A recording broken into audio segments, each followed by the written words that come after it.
Everyone, welcome back to my channel. So I'm very excited to be filming today because I have another reading update for you guys. So I have in fact finished reading Angelica Frankenstein Makes Her Match by Sally Thorne. This book, oh my god, this book took me by surprise.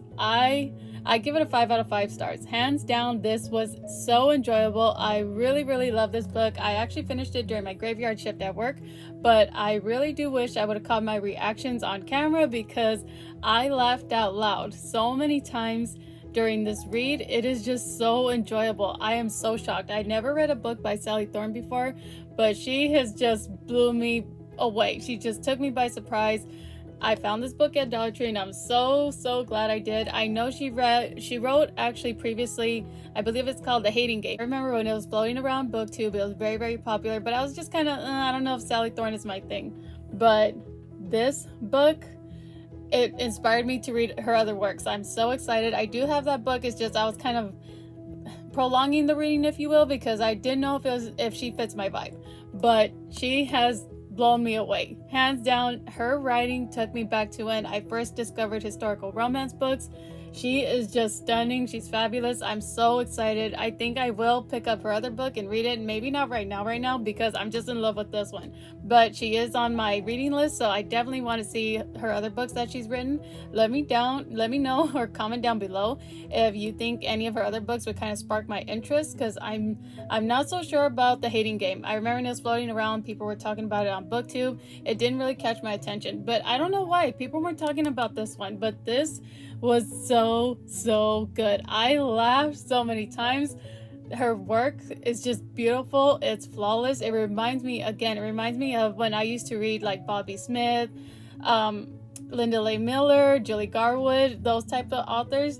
Sally Thorne writes like this. So if you're fans of those type of books or historical romance books, this Sally Thorne, hands down, she is definitely one of those top writers for me. She is just so good. And her concept, I did not think I would enjoy this book. I'm so surprised because the concept is it's different. It's so different, and I didn't know how I was going to feel about it because I never read a book like this, but it is by far the best book I've read. It is so good. So another 5-star read. I'm so happy about it. But in case if you don't know anything about this book, it's basically about a young woman. Her name is Angelica, and her and her brother, they're basically scientists, if you will, and their parents died at a very young age, so they're rich. They have an inheritance and they live off their parents' money, but they're smart on their own. They kind of make their own way in life by being scientists, if you will.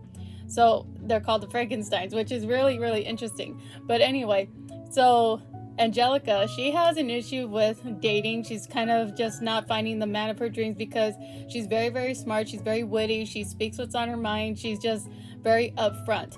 And men are kind of intimidated by her. They really don't care for her smarts, or they really don't care for her way of being, if you will. They know she's smart, and a lot of them kind of feel she's kind of weird, but it's weird. It's interesting, but they are very intimidated by her because she's just smart. She's intelligent. She speaks what's on her mind. She's just very opinionated, and they're kind of intimidated by that. So she is just having some bad luck finding the man of her dreams, and she's kind of already I believe she's in her 20s, I believe, and her brother is engaged to be married. So she's very kind of like, the time is ticking for me. I want to be married. I want to be in love, and all she wants is to find someone to love her, basically.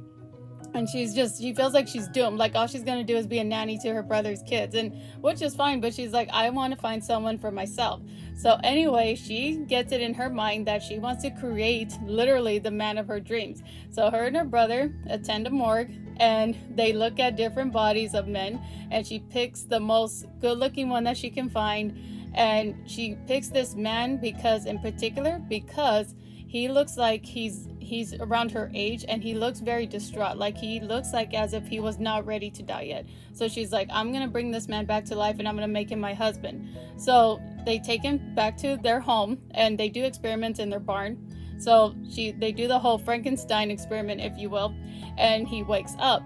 But the problem is, the key thing that she didn't really consider is that he would wake up and he would want to know how he died and want answers to his questions, like, where am I, who are you, what the hell is going on. Basically, she didn't think about that. She just thought, oh, he's gonna wake up, it's gonna be a clean slate, and I can just make him my husband and he's gonna do everything I say and love me unconditionally. No, this man wakes up and he's like, who are you, who am I have no idea how I got here, how did I die? And she's just like, oh my god, this is not the way I thought it was gonna go.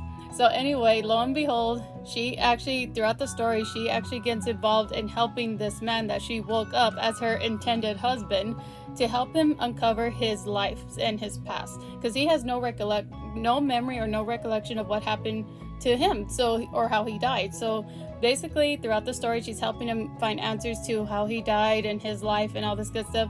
There is a love triangle in here. I actually don't mind the love triangle. I love the two male interests. They're just so good. They're funny too. I love their banter. I love even her and her brother's banter. They just get along so well. It's just beautifully written. This is a book that I will definitely go back and read like in a couple months. This is definitely a reread for me. Again, 5 out of 5 stars. Highly recommend this book. Please pick it up. If you're not sure about Sally Thorne, I highly recommend this book. I know the concept sounds eerie, but it is not scary. It is not gory. It didn't bother me in any way. It's good. It's so good. So that is my reading update. I'm so excited about this book. 5 out of 5 stars. Love it. So now for this is gonna be, I know I keep mentioning that I have a March TBR, but since we're already at the end of March, I do want to finish these last 2 books by the end of this month, which is fine because I'm obviously going to keep reading. It doesn't matter if the month is over or not, but these are the books specifically I would like to read by the end of March. The book that I'm going to pick up, this was actually a special request by my grandma. She wanted me to read Her Heart's Delight by Renee J. Garrett. And this book is another historical romance. And in case you haven't seen my previous vlogs, I mentioned this book a couple of weeks ago or something like that. But basically, it is a historical romance, and it is about this woman who basically, she's like a Virginia heiress. She grew up privileged, she grew up with money, and her father, I believe, unfortunately passes away. But she wasn't like the snotty rich girls or anything. She just really was, she was like a tomboy, if you will, and she was just very adventurous. She just wasn't the preppy, neat little rich girl. She really wanted to learn things. She loved learning about horses, especially on their family estate. So anyway, she's very knowledgeable about quarter horses, and she's just kind of wanting to change her life around now that she's kind of free to do as she will. So once her father passes away, she decides that she wants to go race horses in the state of Montana. So she goes, and lo and behold, she buys a property there, and there's this man who had his eye on that property as well. So he's furious that she bought it, and he happens to be this handsome cowboy rancher and all that. So he is furious that this rich city girl moves there to raise quarter horses, because he has no idea who she is. He's just like, oh, he just assumes she's this girl who just thinks she knows it all. She thinks she can just snap her fingers and get what she wants. She's just a spoiled brat. She doesn't know what she's doing. So he has it in his mind that he's just going to scare her away, and that way he can have the ranch for himself, or that property. But no, she just has her own plans, and she's not going to let him stand in her way. And it is an enemies to lovers romance, I believe. So they kind of go to war a little bit, and he just does these little schemes to try to scare her away, but it doesn't scare her, it doesn't discourage her. So yeah, I'm very excited. I know I'm going to love the banter. My grandma was telling me a little bit about the book here and there, so I'm very excited to read it. So this is going to be my next read for sure. So then the other book that I'd really like to get to by the end of this month is The Twisted Tale of Brave. So it says, what if the witch gave Murda a different spell? And this is Fate Be Changed, A Twisted Tale by Farah Rockon, sorry.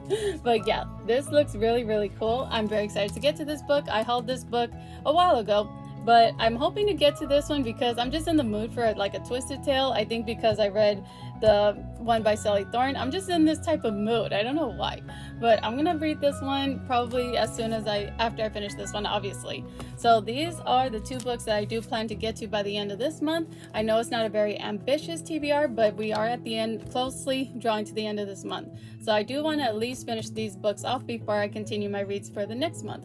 But I am very excited, and this, I know I keep saying that I'm going to have like an official TBR video for the month of March, but this month was just really weird for my reading because I just went based off my mood. I had a set list of books that I wanted to read originally, but it just completely changed. I would just look at my bookshelves and I'm like, you know what, I'm just gonna pick this one, and then I'll get to my list later. And then I was like, no, you know what, I'm gonna pick this one. Like, it just completely changed, which is fine because I feel it was just that time where these books came to me at a specific moment, and I'm just getting to books that I didn't think I'd pick up at this certain point, and I'm really, really glad that I did. So yeah, I'm just very excited, and I'm just happy that I'm reading books that I didn't think I'd like or I'd read at this point, and it worked out for the best. So again, this is not going to be a very ambitious TBR. It's only 2 books obviously for this month, but I'll obviously keep reading for the other months coming up. But anyway, I just wanted to pop in and give you guys a reading update. I don't know about like sticking to a strict TBR for the next coming months, but we shall see. But anyway, I just wanted to pop in and give you guys a little reading update. I'm so happy I finished this book. 5 out of 5 stars, hands down. Another great read, another great book. So anyway, thank you so much for joining me, and I look forward to seeing y'all next time. Don't forget to comment down below if you think I would like any more books of Sally Thorne. I'm very interested to hear your thoughts. And yeah, I hope you're all enjoying your reads so far, and let me know if you guys are reading anything or if there's anything that sparks your interest. Let me know. I'm very excited to hear what you guys are reading. And yeah, once again, thank you so much for joining me, and I look forward to seeing y'all next time. Bye!